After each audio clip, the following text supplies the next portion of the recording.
Halo, selamat datang lagi di Beta Nurse. Pada video kali ini, saya akan membahas terkait dengan ringkasan materi tes karakteristik pribadi. Anyway, bagi teman-teman yang baru ketemu channel ini, jangan lupa untuk klik tombol subscribe, like, dan juga komen video ini. Nah, seperti yang telah saya jelaskan sebelumnya dalam video kisi-kisi CPNS 2021, linknya ada di deskripsi ya, bahwa pada tes karakteristik pribadi atau TKP akan diujiankan beberapa materi, yaitu materinya terkait dengan yang pertama pelayanan publik, yang kedua jejaring kerja, yang ketiga sosial budaya, yang keempat teknologi informasi dan komunikasi, yang kelima profesionalisme, dan yang keenam anti radikalisme. Namun pada video kali ini saya ingin menjelaskan secara singkat terkait poin yang pertama, yaitu pelayanan publik. Di sini saya ingin teman-teman ketahui secara dasar apa itu pelayanan publik dan aspek apa saja yang berkaitan dengan pelayanan publik, sehingga nanti dalam mengerjakan soal TKP terkait dengan pelayanan publik diharapkan teman-teman bisa menjawab dengan baik dan pastinya mendapatkan nilai maksimal 5 poin. Karena untuk soal TKP ini tidak ada soal bernilai 0, yang ada nilai tertingginya ialah 5, kemudian diikuti nilai 4, 3, 2, dan 1. Jadi teman-teman bisa paham dulu ya, jika dalam ujian TKP ini tidak ada nilai 0. Karena ujian TKP ini berbeda dengan TWK atau TIU, karena di ujian TWK dan TIU jika benar bernilai 5, kalau salah bernilai 0. Lain hal dengan TKP, tidak ada nilai 0, yang ada nilai maksimalnya 5, kemudian diikuti nilai 4, 3, 2, dan nilai 1. Jika sudah paham, kita akan masuk saja dalam materi TKP terkait pelayanan publik. Next slide. Saat ini kita akan berbicara tentang pelayanan publik secara menyeluruh berdasarkan kisi-kisi CPNS 2021 dalam Permenpan RB nomor 27 tahun 2021 dijelaskan bahwa pelayanan publik adalah kemampuan menampilkan perilaku keramah tamahan dalam bekerja yang efektif agar bisa memenuhi kebutuhan dan kepuasan orang lain sesuai dengan tugas dan wewenang yang dimiliki. Ini berarti seorang ASN nantinya diharapkan dapat menunjukkan keramah tamahan yang efektif dalam memenuhi kebutuhan dan kepuasan orang lain sesuai dengan tugas dan wewenang. Kunci dari pelayanan publik yaitu keramah tamahan, memenuhi kebutuhan dan kepuasan orang lain. Untuk lebih jauhnya lagi, dalam Undang-Undang Nomor 25 Tahun 2009 lebih menjelaskan tentang pelayanan publik itu sendiri. Jadi, pelayanan publik itu adalah kegiatan atau rangkaian kegiatan dalam rangka pemenuhan kebutuhan pelayanan sesuai dengan peraturan perundang-undangan bagi setiap warga negara dan penduduk atas barang, jasa, dan atau pelayanan administratif yang disediakan oleh penyelenggara pelayanan publik. Jadi di sini kita bisa lihat berbicara tentang pelayanan publik artinya kita sebagai ASN menunjukkan sikap keramah tamahan dalam menjalankan tugas kita untuk memenuhi kebutuhan dan kepuasan masyarakat. Next slide. Oke, di sini kita harus tahu dulu 3 unsur penting dalam pelayanan publik karena 3 unsur ini yang menjadi dasar dibentuknya pelayanan publik. Yang pertama ialah organisasi penyelenggara pelayanan publik. Ini contohnya seperti Dukcapil, kemudian puskesmas atau rumah sakit dan lain-lain. Kemudian yang kedua, penerima layanan atau pelanggan, baik secara perorangan, masyarakat atau organisasi. Dan yang ketiga, poin inti dari pelayanan publik yaitu kepuasan yang diberikan dan atau diterima oleh penerima layanan yaitu pelanggan. Dari 3 unsur pelayanan publik ini kita sudah bisa lihat atau kita sudah bisa dapat gambaran bagaimana sebuah pelayanan publik yang baik itu harus ada. Dan 3 unsur ini saling berkaitan satu sama dengan yang lainnya dan tidak dapat dipisahkan. Next slide. Nah, kalau kita perhatikan terkait pelayanan publik, ada satu unsur yang paling penting yaitu kepuasan dari penerima pelayanan publik. Berbicara mengenai kepuasan, maka harus ada satu standar untuk pelayanan publik. Di sini saya sudah rangkumkan dari menurut keputusan Menteri Pemberdayaan Aparatur Negara nomor 63 tahun 2003 yaitu tentang pedoman umum penyelenggaraan pelayanan publik dan standar pelayanan haruslah meliputi Yang pertama, prosedur pelayanan. Yang dilakukan dalam hal ini antara lain kesederhanaan, yaitu kemudahan dalam memberikan pelayanan kepada masyarakat, serta kemudahan dalam memenuhi persyaratan pelayanan. Ini berarti prosedur pelayanan itu harus sederhana. Next, yang kedua, waktu penyelesaian. Waktu yang ditetapkan sejak saat pengajuan permohonan sama dengan penyelesaian pelayanan termasuk pengaduan haruslah berkaitan dengan kepastian waktu dalam memberikan pelayanan. Poin kedua ini berkaitan juga dengan waktu pelayanan yang cepat. Jadi tidak lama-lama, dan jika suatu organisasi pelayanan publik misalnya selesai dalam 15 menit, ya harus selesai dalam 15 menit. Jangan sampai molor 1 jam jadi 2 jam, menjadi kembali besok lagi ya Pak, atau kembali besok lagi ya Bu. Nah, dalam memenuhi kepuasan, maka dibutuhkan pelayanan yang cepat dan kepastian waktu dalam penyelesaiannya. Yang ketiga, biaya pelayanan. Biaya atau tarif pelayanan termasuk rincian yang ditetapkan dalam proses pemberian pelayanan haruslah berkaitan dengan pengenaan biaya yang secara wajar dan terperinci serta tidak melanggar ketentuan yang ada. Ini berarti biaya dalam pelayanan itu haruslah secara wajar dan terperinci.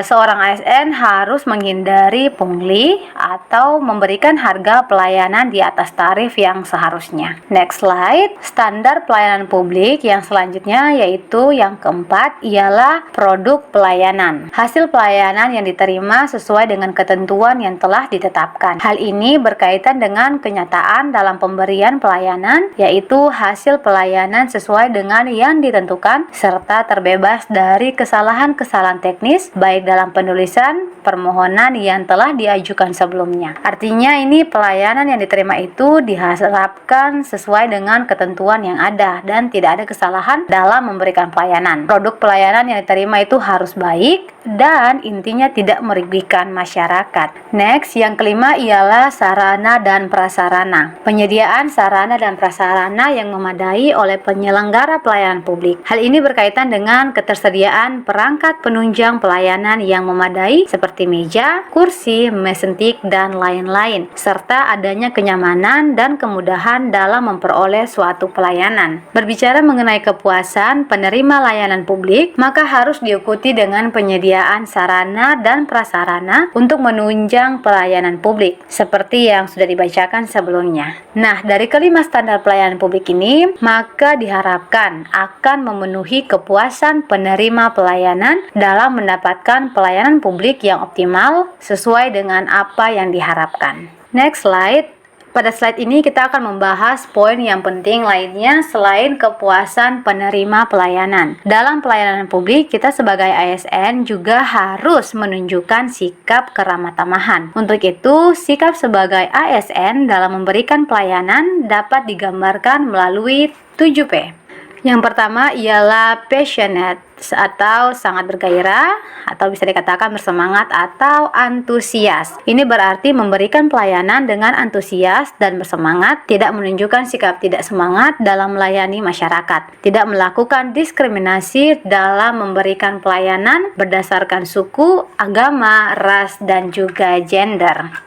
Yang kedua ialah progresif atau memakai cara yang terbaik atau termaju. Artinya dalam memberikan pelayanan kita menggunakan cara yang cepat untuk memenuhi kebutuhan masyarakat atau penerima layanan. Yang ketiga ialah proaktif atau antisipatif, proaktif dan tidak menunggu. Ini menunjukkan sikap yang aktif dan juga cekatan. Yang keempat ialah prompt atau positif, yaitu tanpa curiga dan kekhawatiran, tidak menaruh curiga pada penerima pelayanan publik. Yang kelima ialah patient atau penuh rasa kesabaran, secara sabar menghadapi dan memenuhi kebutuhan penerima pelayanan publik. Yang keenam ialah profesional atau tidak mengada-ada, dan yang terakhir yang ketujuh ialah fungsional atau tepat waktu. Nah, sikap ini yang perlu diperhatikan yaitu tepat waktu, tidak berlambat-lambat yang akhirnya memperlama waktu dalam memberikan pelayanan publik. Next slide.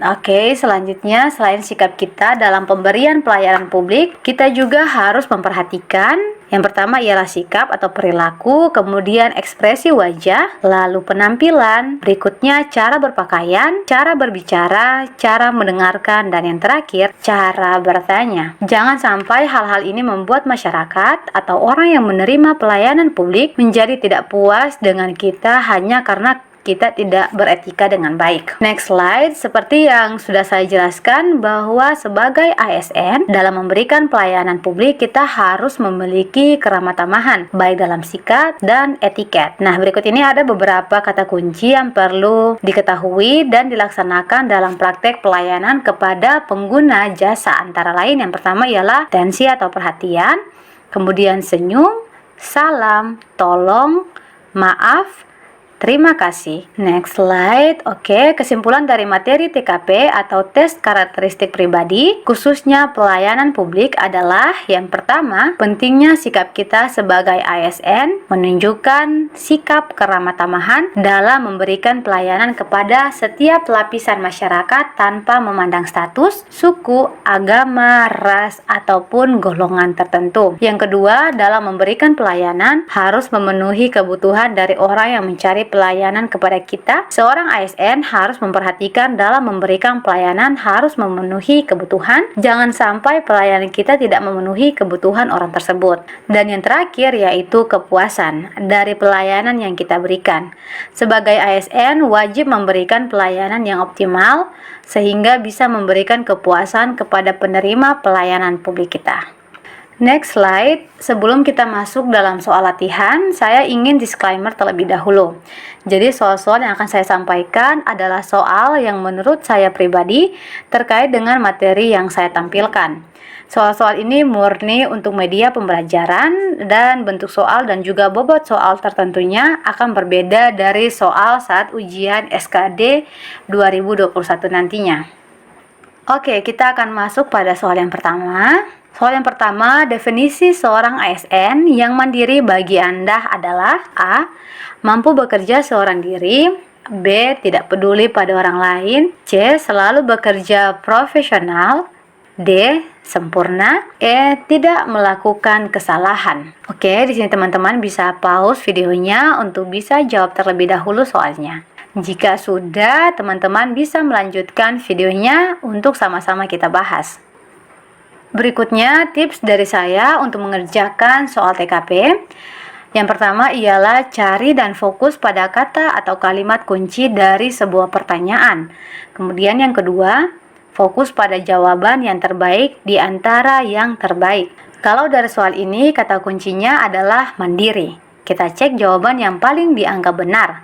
Kalau dari option kita bisa lihat jawaban yang cocok dengan mandiri. Ya, jadi optionnya ini bisa A. Mampu bekerja seorang diri. Juga option C. Selalu bekerja profesional. Jadi menurut teman-teman jawabannya yang mana? Apakah option A atau option yang C? Ya, benar. Jawaban yang benar ialah option C. Alasannya karena ini menyangkut seorang ASN yang mandiri, bukan definisi dari mandiri itu sendiri. Jadi sikap kita sebagai ASN dalam memberikan pelayanan publik harus memiliki sikap mandiri dalam artian harus bekerja secara profesional. Kalau kita lihat kunci jawabannya, definisi seorang ASN yang mandiri bagi Anda adalah A. Mampu bekerja seorang diri, ini bernilai 4. B. Tidak peduli pada orang lain, bernilai 1. C. Selalu bekerja profesional, bernilai 5. D. Sempurna, memiliki nilai 3. Tidak melakukan kesalahan, bernilai 2. Next, pertanyaan selanjutnya, rekan kerja Anda meminta izin akan menggunakan fasilitas kantor untuk kepentingan pribadinya. Maka sikap Anda adalah A. Tidak menurutinya, B. Memberikan izin, C. Ikut menggunakan fasilitas kantor, D. Menyuruhnya meminta izin rekan yang lain, E. Tidak peduli. Seperti biasa, di sini teman-teman bisa pause dulu videonya untuk bisa jawab terlebih dahulu soalnya. Jika sudah, teman-teman bisa melanjutkan videonya untuk sama-sama kita bahas. Oke, sesuai tipsnya, yang pertama ialah cari dan fokus pada kata atau kalimat kunci dari sebuah pertanyaan. Kemudian fokus pada jawaban yang terbaik di antara yang terbaik. Kalau dari soal ini, kalimat kuncinya adalah menggunakan fasilitas kantor untuk kepentingan pribadinya. Kalau jawaban dari option, kita bisa lihat jawaban yang benar ialah option A. Karena kita ingat di materi terkait dengan sarana dan prasarana hanya disediakan untuk kepentingan pekerjaan dan pelayanan, bukan digunakan untuk kepentingan pribadi. Kalau kita lihat kunci jawabannya, yang pertama A tidak menurutinya bernilai 5, B memberikan izin bernilai 2, C ikut menggunakan fasilitas kantor bernilai 1, D menyuruh meminjam izin rekan yang lain bernilai 4, E tidak peduli bernilai 3. Jadi tepat jawabannya ialah option A, yaitu tidak menurutinya. Lanjut soal berikutnya. Anda merasa pusing namun pelanggan terus berdatangan untuk menanyakan suatu produk kepada Anda. Sikap Anda adalah A. Menemui mereka meskipun sedang pusing, B. Meminum obat sakit kepala kemudian menemui pelanggan, C. Meninggalkan pelanggan untuk tidur, D. Mengacukan pelanggan, E. Meminta rekan kerja untuk menggantikan Anda. Oke, teman-teman bisa pause dulu videonya, kemudian silakan jawab terlebih dahulu. Jika sudah, teman-teman bisa melanjutkan videonya untuk sama-sama kita bahas. Oke, sesuai tipsnya, saya ulangi lagi. Yang pertama ialah cari dan fokus pada kata atau kalimat kunci dari sebuah pertanyaan. Kemudian fokus pada jawaban yang terbaik di antara yang baik. Kalau dari soal ini, kalimat kuncinya sikap Anda ketika sedang pusing tapi pelanggan masih ada. Kalau dari option, kita bisa lihat jawaban yang bisa benar ialah option A, menemui mereka meskipun sedang pusing. Option B, meminum obat sakit kepala kemudian menemui pelanggan. Dan option E, meminta rekan kerja untuk menggantikan Anda. Untuk option C dan D sudah jelas bukanlah sikap kita ketika menghadapi pelanggan. Kita harus ingat, kata kunci pelayanan publik adalah keramah tamahan. Sekarang kita coba lihat lebih jauh lagi terkait dengan option A, B, dan juga option E. Kita bahas dulu option A. Menemui mereka meskipun sedang pusing. Menurut saya pribadi ini adalah kurang tepat, karena jika kita menemui klien dengan kondisi pusing, maka kita tidak akan memberikan pelayanan secara optimal karena kita berada dalam kondisi sakit. Jadi option A kita eliminasi lagi. Next, option B, meminum obat sakit kepala kemudian menemui pelanggan. Menurut saya ini adalah langkah yang terbaik untuk saat ini. Kita minum obat karena sakit dan kemudian menemui pelanggan. Dalam arti kita juga peduli dengan diri kita dan kita tetap memberikan pelayanan terbaik untuk klien kita. Next ialah option C, meminta rekan kerja untuk menggantikan Anda. Menurut saya ini juga bisa jadi option terbaik, tapi di sini tidak dijelaskan lebih rinci apakah meminta tolong pada teman yang sementara nganggur atau meminta tolong pada teman yang sementara sibuk melayani juga. Jadi option ini bisa asalkan ada penjelasan lebih rinci. So, dari penjelasan saya, maka jawaban yang paling tepat adalah option B. Kita lihat kunci jawabannya. Oke, untuk soal ini option A, menemui mereka meskipun sedang pusing bernilai 3. Option B, meminum obat sakit kepala kemudian menemui pelanggan bernilai 5. C, meninggalkan pelanggan untuk tidur bernilai 1. D, mengacukan pelanggan bernilai 2. Dan E, meminta rekan kerja untuk menggantikan Anda bernilai 4. Jadi tepat jawabannya ialah option B. Soal berikutnya, saya sedang mengantri untuk membayar produk di supermarket. Tiba-tiba ada orang lain yang menyerobot antrian. Maka saya A. pasrah, B. jika orang tersebut terlihat galak, saya diam, C. menegurnya, D. marah-marah, E. pura-pura tidak peduli. Ya, teman-teman bisa pause dulu videonya, kemudian bisa jawab terlebih dahulu. Jika sudah, teman-teman bisa melanjutkan videonya untuk sama-sama kita bahas. Sesuai dengan tipsnya, yang pertama ialah cari dan fokus pada kata atau kalimat kunci dari sebuah pertanyaan. Kemudian yang kedua, fokus pada jawaban yang terbaik di antara yang terbaik. Kalau dari soal ini, kalimat menyerobot antrian. Jadi kalau dari option, kita lihat dulu jawaban yang bisa benar, yaitu option C, menegurnya. Menurut saya ini jawaban yang paling benar. Mari kita lihat kunci jawabannya. Berdasarkan soalnya, untuk option A, pasrah bernilai 1.